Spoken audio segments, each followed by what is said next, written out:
The ASC AfCFTA, which fully translates into the African Continental Free Trade Area Studies Centre, held its conference from the 25th to the 27th. And we are made to understand that this was a success, counting on the audience that we had, stretching from students and also lecturers and other envoys to regional development institutions that have to do with the development of the African continent at large. Much to our interest, we had our own students whom we are actually preparing to be the major driving factor of the African Continental Free Trade Area initiatives on transformation of our rural and urban communities.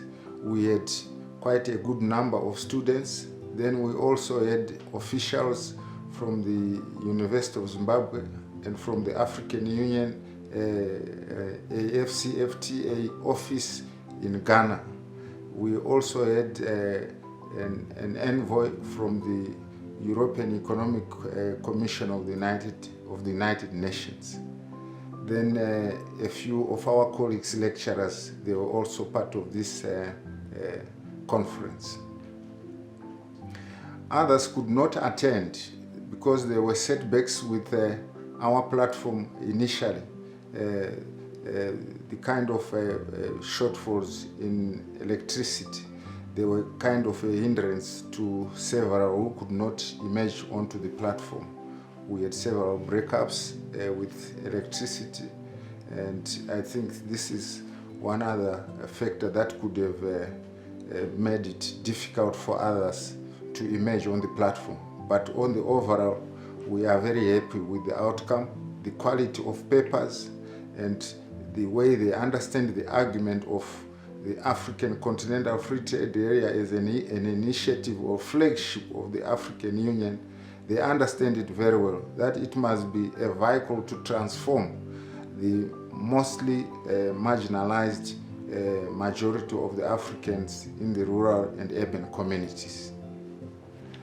The goodness about this conference is that we are bringing most of our people, even as I said, the students, lecturers, and also the public, the industry and the private sector. We are bringing them together to understand and contribute in an initiative which contributes to the overall aim that and purpose that binds them in developing their communities. So they understand what is their situation and what is the greater, broader world situation in which they must operate within this flagship project, the AfCFTA. It's going to change, I think, dialogue for many people. Our parliamentarians, I think their dialogue in parliament is going also to change as they contribute or dialogue meaningfully around the AfCFTA and develop laws that actually bring more players who were formerly not considered before this kind of campaign and advocacy we are taking up, I think, for the transformation of the continent as we head for the one common market of the continent. Part of the challenges we may be facing could relate to mobilization of resources. We want to be a more autonomous and very robust center in promoting research and advocacy, and also advising our home governments about the benefits of this initiative. And we also want to contribute also to national planning to the extent that the AfCFTA is settled on industrialization and transformation. There must be intensive planning of small, medium scale enterprises in the rural areas, which simultaneously also empower our marginalized people. And we want to mobilize resources, possibly go into the rural areas together with the government, together with the parliamentarians, and also bring in others who may not be very aware exactly what this means. The other challenge is the promotion of research, to have people who are actually or typically specifically specializing on the AFC AfCFTA, that it be a kind of an immediate change factor to our communities in terms of empowering them, that they contribute meaningfully not only to the local economy, but they also contribute to the economies of scale by virtue of being providers not only of raw materials but also value addition to these materials, which we know is a factor on value addition and the related, I think, lines in production, marketing, consumption and distribution that go with these commodities locally, regionally, continentally and globally. The challenges can only be overcome, I think, with the assistance of the government. We mobilize our own people in the rural areas, and also if the government avails resources together with the conception of partnership. If we also have other institutions in the region and across the world which has dealt with these issues before.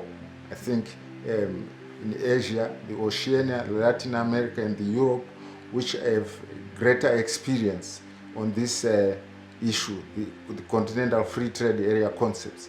I think that could be one of the major driving forces, because we will not have to rediscover America. We will just be operating on what is already known, but adjusting it to the context of, say, Zimbabweans, Southern Africans and the Sub Saharan Africa.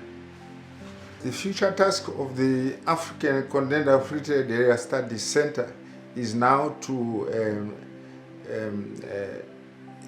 situate it physically, where it can be actually approached, where people can actually come, we talk to them and do the advocacy work, train them, and we also at the same time mobilize resources. We want actually to have an outreach that is beyond communities, and it should stretch, I think, regionally, continentally and internationally.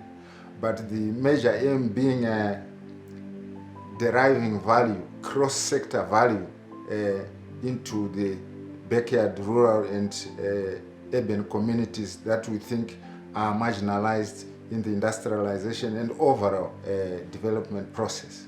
So it's an approach in which we are saying Zimbabwe, Southern Africa and the Sub-Saharan Africa into the whole world, and the reverse also, the whole world into Africa, Southern Africa and Zimbabwe, but for the benefit of Zimbabweans, Africans and Pan-Africans in a world that is advancing under the digital, I think, technology factor.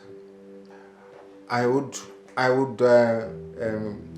kindly make an appeal to our local as well as international listeners that they give probably the moral, financial support and also value, I think, their contributions on our various platforms of our study center, that they bring contributions, that they make also this kind of support that makes the center vibrant, to the extent we are very certain, I think, the vision and mission that we are having, we are sharing.